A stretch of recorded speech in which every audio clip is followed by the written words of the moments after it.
So we're off to a fundraiser. It's back at my house, and it's for the people that we've worked with for many years, some of them, and for a few years, some of them, who are interested in restoring a climate that humans have actually survived.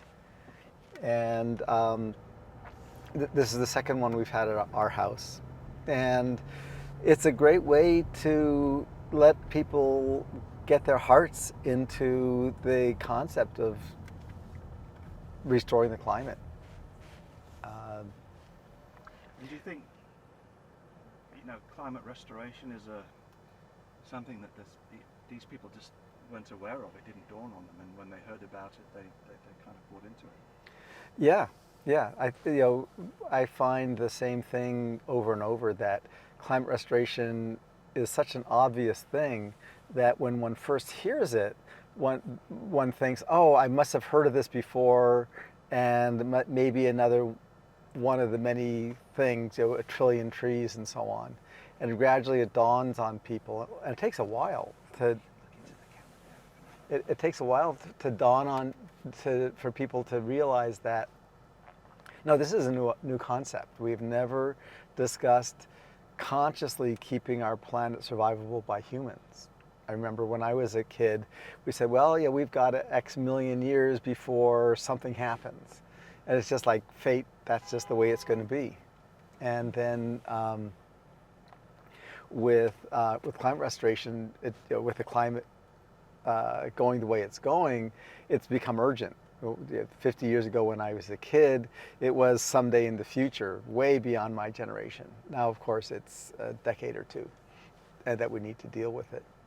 Can you describe the kind of the profile of the average person that's joined the foundation? What type of people are they?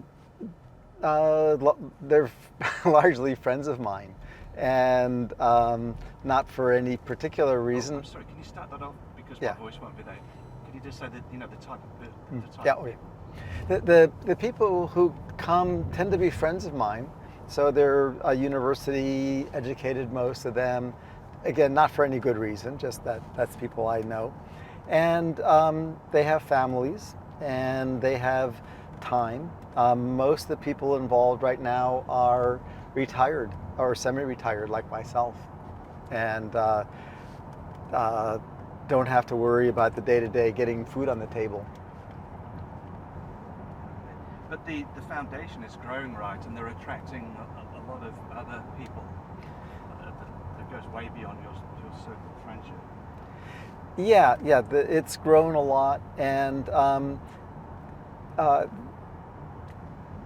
it's going to be interesting because at the moment it's still mostly middle class, professional people like myself, and then we're getting more youth involved, but it's just taking root. So I'm very excited to see where the youth take it for their generation. It's vitally important. When I go to the store and I tell people what I'm doing, and I ask them about if they have kids, more and more young people now are saying they're just not planning to have kids. Now, on the one hand, that's good for a sustainable population. On the other hand, it talks to the resignation of being able to make a difference for the future. And yeah.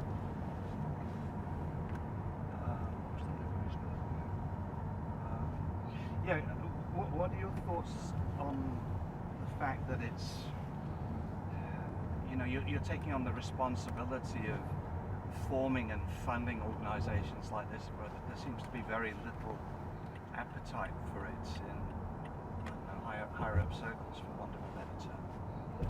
Yeah, I have a lot. I've grown to get a lot of sympathy for the higher up circles who they want to make a difference here, and it's if you're highly placed, it's very difficult to stick your neck out because you can lose all of your standing, you can lose all your funding, all your friends. Everyone produces sort of what we might call a brand, a way of that they're known, and the advantage that I have, and I realize I just have to use it, is I'm not known in this field. I'm a physicist with a software business in semiconductor manufacturing, and so I have no reputation to lose in the area of climate or population or even ecosystems. And so I'm in a position where I can start an organization and people won't blink an eye because I'm a nobody. There's a lot to be said for nobodies. Where are you hoping to take the foundation? What's the next step? Well, the foundation itself is self-governed, so I'm not even on the board at this point. And there, I've really designed the foundation to focus on the global conversation. And so the foundation is supporting youth and supporting local groups, advocacy, local government. They're moving into federal government now. Then I have separate groups, for methane, which is, I have a technical side and then an NGO side. And yes, so really I've been dividing things up. Right now I'm starting up a group, our Climate Restoration Governance Group, and they're taking on the field of how to make the general populace comfortable with the idea of actively restoring the climate. If you're negative, you'll say actively intervening with the climate. But if we want to stay alive, and we do, then you've got to intervene. That's great. And so the governance group, I'm excited about it because it's brand new. People have talked about governance a lot, and they thought about what are the considerations you need to have. People have avoided the question of who's in a position to actually make up the rules for climate restoration, because the United Nations is not the right group. They're a convening group. The U.S. government isn't. The EU government isn't. The Catholic Church isn't. Again, they're all interested, but they're not in a position to set the rules of the game. And so again, having a group which is started by a nobody, saying, listen, we all want to restore the climate. There are clear requirements for doing that. And the environmental industry knows how to do things safely and how to manage things safely. So we just have to integrate those existing things.